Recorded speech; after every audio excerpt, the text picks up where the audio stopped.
Hello, I'm Suzanne Hilser-Wells, President of GG&A, and I'm delighted to welcome you to the latest edition of our Thought Leadership Series. If you have questions during the presentation, please submit them via the Q&A button at the top or bottom of your screen. We won't have time to answer questions during our discussion today, but we will post them on our website in the days ahead. So today I am delighted to be joined by Ann Westfall, the Director of Development at the University School of Nashville. Ann has been in her position has been at the school for over 20 years and has overseen advancement during a very successful campaign, which ended just a couple of years ago. Ann's team has been addressing a very common challenge, not only in schools, but in our university and nonprofit and cultural institutions. How do we keep raising major gifts between campaigns? So Ann's got some practical advice about what has worked, and we are delighted to have her here with us today. So welcome, Ann. Thank you, Suzanne. Thanks for inviting me. Well, I am excited to talk to you about this topic, which is one you and I spend a lot of time talking about. So could you just begin by telling our listeners today about the fundraising program at USN and a little bit about the school's history? Sure. I'd love to. So just a little background on USN. We're a K-12 co-ed day school here in Nashville, about 1,070 students. And our staff, there are 6 of us on our team. Myself as development director, an annual fund director, an alumni director, an advancement services coordinator, development associate who works with annual fund and family programs, and then a gift processing database administrator. Like you said, I have been here 22 years now, and I've overseen 2 campaigns. The school has only had 5 in the history. So the first one I wrapped up was 2006, and the most recent one was 2017. And the one other thing I'd probably, fun facts about USN, we were founded in 1915. And so our most recent campaign surrounded our centennial. We were founded as Peabody Demonstration School, and that was part of Peabody College. And in the mid-70s, when the college was going to close the school, our group of parent leadership took the school independent at that time and became University School of Nashville. And I will say that one of the really fun things about the school is there are still some of those original families who are very engaged, and I've gotten a chance to get to know some of them too in my work with the school. So obviously they care passionately about the school and its future. So tell us a little bit about your last campaign. What was the size and the focus, and how long ago did it end? Yeah, so it surrounded our centennial. Our centennial celebration year was the 2014-15 school year. The campaign itself was $28 million. That was the overall goal. And there were 4 pillars for the campaign. The largest goal was $10 million for our endowment. And our goal around endowment was to double our endowment. It started at 10 million in that for the centennial campaign, and we wanted to take it to 20 million. The second pillar was facilities, and that was $8 million. We had a $3 million program initiatives goal, and then $7 million for the time period for annual giving, the 6 years of the campaign. So as it ended in the summer of 2017, and we reached 29.5 million, just a little shy of 30 million in that time period. That's great. And so, I don't want to breeze by one of the important things because we're going to talk a little bit more about this. The goal around endowment, Ann said that the goal for endowment was 10 million, which would bring them to 20 million. Now, obviously, the school has bigger ambitions for its endowment, but decided to set a goal that it thought was realistic in that time period and would make people feel like they've actually accomplished something important towards the school's goal. But because of the size of the endowment, and it's a relatively young school compared to some others on the call, that the school is tuition is still a very important part of the financial mix, which creates a little bit more vulnerability for our school clients who have more of a tuition focus in their financial mix. And one thing that was significant, the other side of that is it was the first time of all the campaigns in the history of the school that the number goal for endowment was more than the facility goal. And I think with a lot of our schools, we're used to that building, that capital project that is a bigger number, and we're largely relying on our current families to support those projects.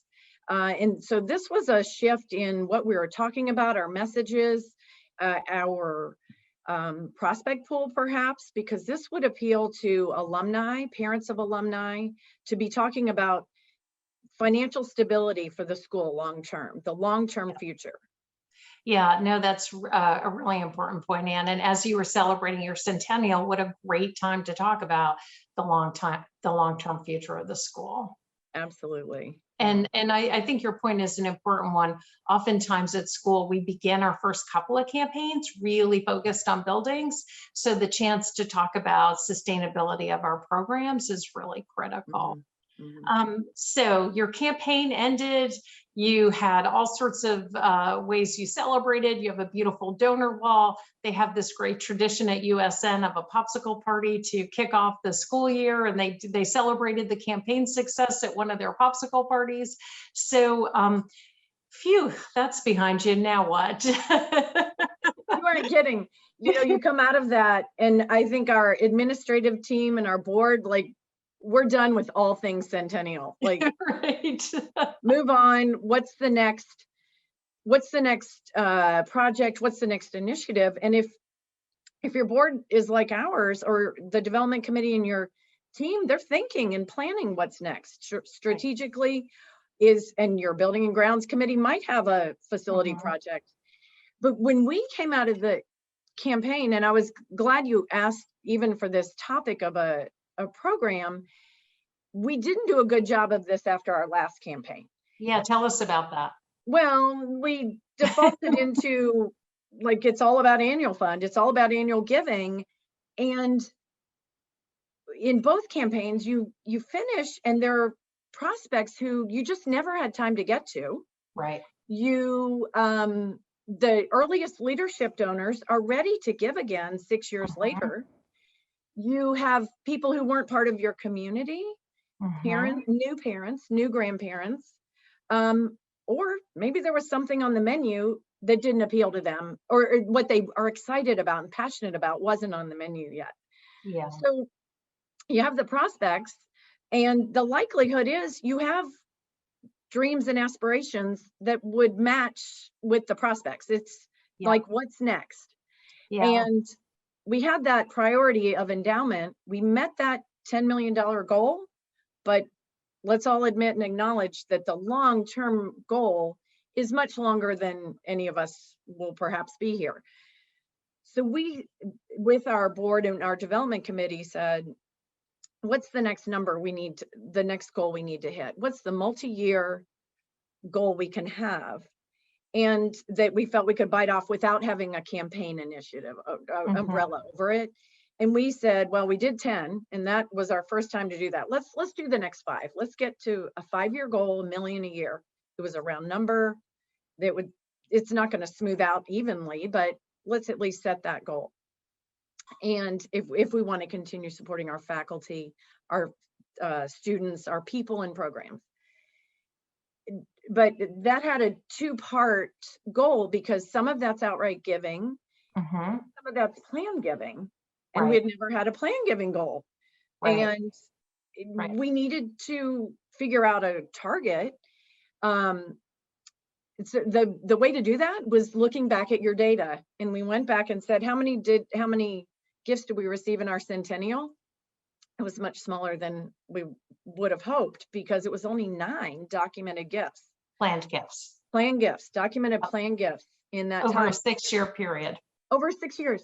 Because your focus was on getting gifts that could go immediately into the endowment or be spendable. Right. So that's very common among our clients. Well, I'm glad you say that. But what we noticed is the year immediately following the campaign, we had 7 more. Wow. And so clearly there was something appealing with our alumni, our parents of alumni. We just needed to keep talking about it. We Yeah. needed to keep putting out the message. And by setting a goal, the goal we set was 5 a year. We would document 5 new members of our legacy society. And by saying that there was a goal, well, that meant I had to have a prospect pool. Right. I needed a prospect pool and Yep. strategies to get there around communication, cultivation, and soliciting. So for endowment and plan giving, those 2 goals made great sense for us because we already had our annual fund goal. So Right. now we've Right. added to the menu. But I also have a development committee that has a lot of current parents. And there's often a facility small project that could bubble up. Right. And Right.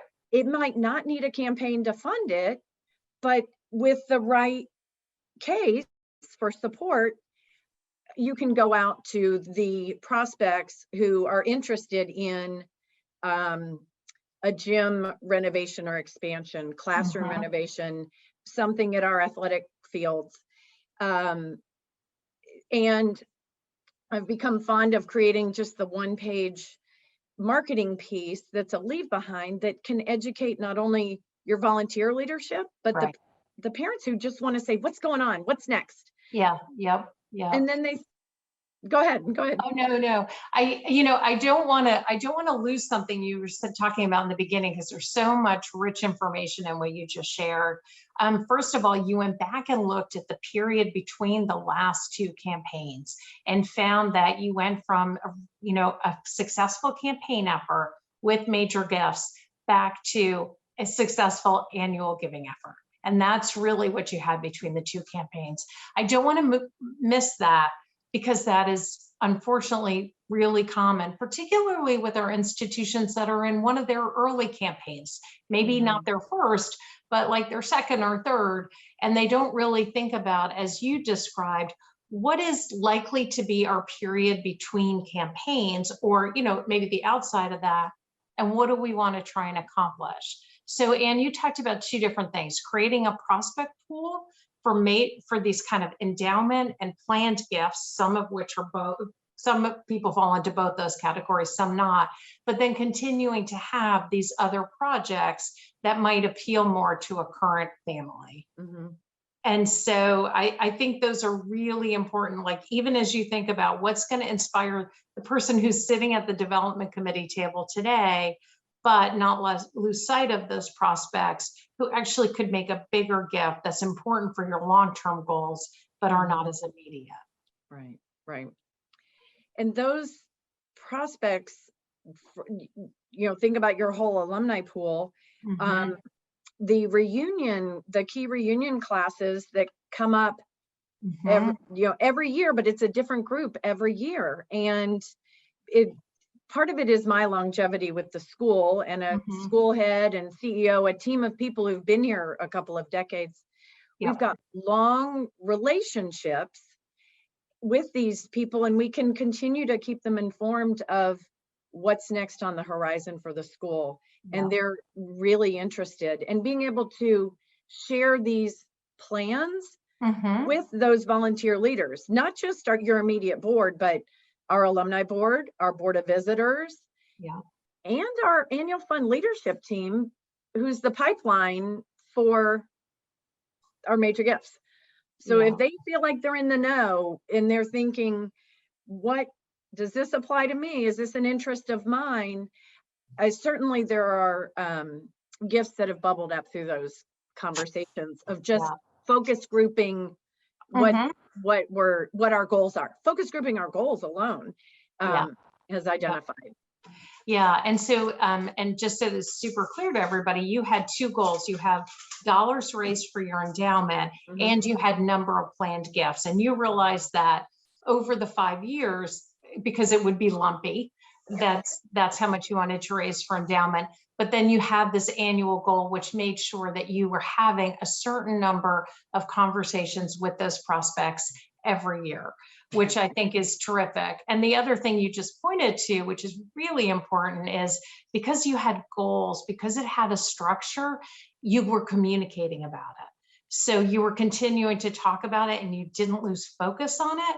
And I mean, you and I have talked a lot about this. without goals, without the clarity of what you're trying to accomplish, and being able to report back to the head of school and the development committee, annual needs and small projects bubbling up, that is just, that is going to be urgent, and it's going to eat the important goal of growing your endowment. Right, for sure. And those are at times can be complementary. The same constituents won't be interested necessarily in both. Right. But I find that so many of our prospects, they want to know as much as they can to be able to choose from your options. And some of these smaller projects will move forward much faster with philanthropic support, while we can also be talking about those long-term projects. Yeah. The other thing that I wanted to ask you to talk a little bit about, because we really see this in our school environments, where there's a moment in a family's life when this is their philanthropic priority. And, then they're past parents and they're like, you got to wait till our kids are old enough to give, you're not a priority anymore. You mentioned when you talked about who was the prospect pool for some of these gifts, people who were new to your community, or maybe not new to your community, but were now at the right time for a major gift ask, and you were between campaigns. What happened to those prospects between your last two campaigns? Well, they were just gone. I mean, we'd bring up a name, and we've got to get to that one, and they're brand new in high school. So if you come in high school, you've got a much shorter window than the 13-year K-12. Those 4 years, if you ended your campaign and you missed that option and they turn over the philanthropic support to their young alum, it's just different. And they have moved on. Yeah.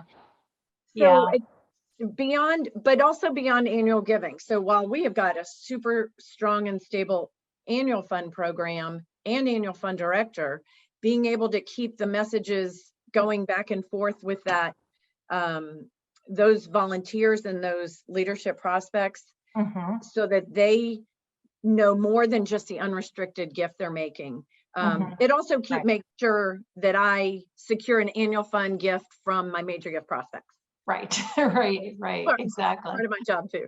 Yeah. So tell us, how's it going? So you set this goal of at least 5 new documented planned gifts every year and $5 million. What year are you in, and how are you doing on your metrics? We're in year 4, and I couldn't have told you until we set this up, because now we went and did all our totals. We definitely have secured the planned gifts each year. This year's been the most challenging, because those have most often been conversations that I'm face to face with someone in person, less so virtually. And so I would say this year is the year we're going to struggle, but we were higher in a couple of other years. We'll even out for documented planned gifts. Our endowment has been incredibly strong, and we have surpassed the 5 million. And with gifts and growth over this time, our endowment's at 37 million, which congratulations, is remarkable for us, having been at 20. So that growth is tremendous. You don't know when the planned gifts are going to come. That's one of the main points of why. And some of those are being realized now, and those may be 10 to 20 years old. And that's a beautiful thing to see, because if you've stewarded those well, those are coming in now. They are realized years later. That's great. Well, that's very exciting growth, and you've had terrific success, and you've had some really big gifts come in too, which is, in fact, Anne has gotten in a couple of gifts that are bigger than her largest campaign gift, which is really fantastic. So congratulations for that. Thank you. So overall, besides the numbers, which are definitely working, what's working, and what have been the challenges in keeping the school's focus on major gifts? So what's working? The accountability, having that dashboard of you report on it. You're working towards the goals. Yep. You're accountable to not only your head of school, but your leadership volunteers. Suzanne certainly holds me accountable. And In- sometimes says I'm the person who asked her about this the most. it's yes, true. But we follow the data to create our strategies. We have good prospect research. We have an advancement services coordinator who handles all of those functions as well as the stewardship. So that donor from the last campaign made the early gift, and if we've stewarded them well, then we are going to be well positioned for the next gift. Yeah. So long-term relationships and continuing to cultivate those and engage your donors in the ways they want to be involved with the school. And if that's volunteering and attending events, to be interested in what is coming next. That's not to say that they are going to be a candidate for every project.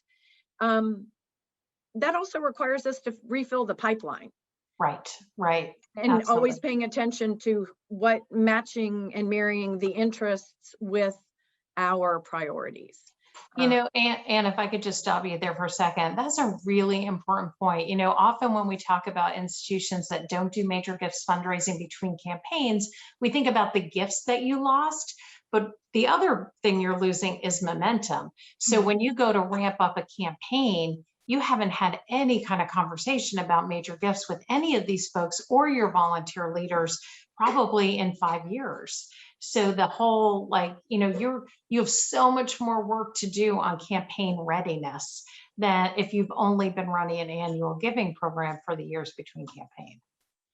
And I think something you just hit about having not talked to folks in so long, that gap from the previous campaign, you realized how ready people were to make a gift in our centennial campaign, because we hadn't been, you know, on top of them and bugging them a lot. It helped having a centennial as well. That was just a tremendous historic moment for the school to be able to build a campaign around, and the messaging and so on. So one of the challenges you and I have focused on in our work together sometimes is keeping that focus for your head of school, who is a very engaged and successful fundraiser, your development committee, who are also super engaged. You have terrific volunteer leaders at USN, but having to use this dashboard and goals to create some urgency. And one of the challenges I would point to is you've been the driver of that. And so talk a little bit about that. Well, we're a small staff, and as the major gifts person, I'm also the development director. And so I have my hands in a little bit of everything that's administrative and managerial in the office. That's challenging. To really make sure I'm getting out. I don't have anyone who wakes up every day and says, who are the prospects I'm going to get to, and that's my focus for the day. We don't have someone doing that solely. And so I should involve other people even outside of our office on that team. And I think there's a challenge when your volunteer leadership isn't focused on a campaign. When you don't have that umbrella. This year has been particularly challenging to have the attention from our head of school. But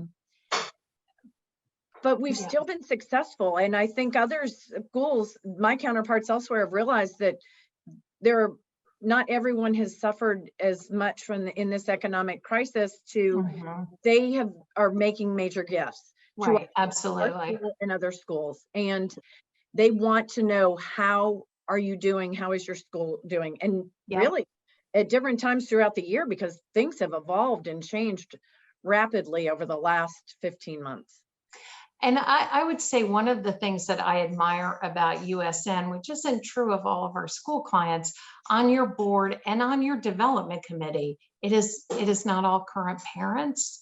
You've got a mix. You've got some parents of alumni. You have some alumni who maybe are future parents, and then you've got parents.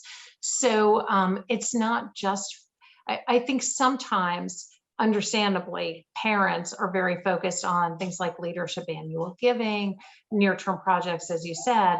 And I think you have a mix. So you have a mix of perspectives. And I think that has also really served you well. I mean, not that the parents wouldn't care about the future of the school, but it's just not as much their focus as somebody who has maintained their engagement over decades, Right. or as themselves an alum. Yes, that group, and I wouldn't have even thought to describe it in that way, but you're exactly right, because they bring so much other experience outside of here if they've moved on from their current parent role. And that helps with just focus grouping any of the work that we want to do in our plans and goals. The feedback they provide is incredibly helpful and has helped to refine our message around all of these goals. Yeah. And find a place for them to be involved that's not just annual fund. Yeah, no, I love that. So Ann and I were talking about what are some of the takeaways that we hope people have at the end of our discussion today. And I would say, here's an institution that didn't do it and then did do it. So it's possible for your institution. Second of all, I think really being specific around some goals and the plan, engaging the leaders in your community are critical. And you heard the goals that Ann had. They're ambitious: 5 new planned gift intentions, and 5 million a year, and 5 million over 5, but they're not unrealistic because she is the major gift staff. And so I think that is the other thing, Ann, that I would point to. You were ambitious and you knew you had the prospects for them, but you also didn't set a goal that was going to be so lofty that you couldn't achieve it. And people have felt really good. I mean, that moment where you talk in those development committee meetings, which I've gotten to be a part of, about the progress, people feel great about that, especially because they know your entire endowment goal was not realized in the last campaign. There was still work to do. So that's fantastic. Lots of work to do. Thank you. Yeah, so thank you so much, Ann. This is great. It's always a delight to talk to you. I just want to take a minute to thank Ann, to the GG&A team. Thank you to the GG&A team who produces these webinars. Thanks to all of you for listening in today. Again, please do send us questions via the Q&A button or our website. If you would like to, we would encourage you to connect with me, with Ann, and with GG&A via LinkedIn. And do send us your questions. If you have particular questions about this topic or others and want to talk about how GG&A can help you think through them, please don't hesitate to reach out. And it's been terrific to be with you all today. Thanks again, Ann. I'll talk to you soon. Yes, okay, we'll be talking soon. Yeah, thanks, Great. everybody. Have a great afternoon.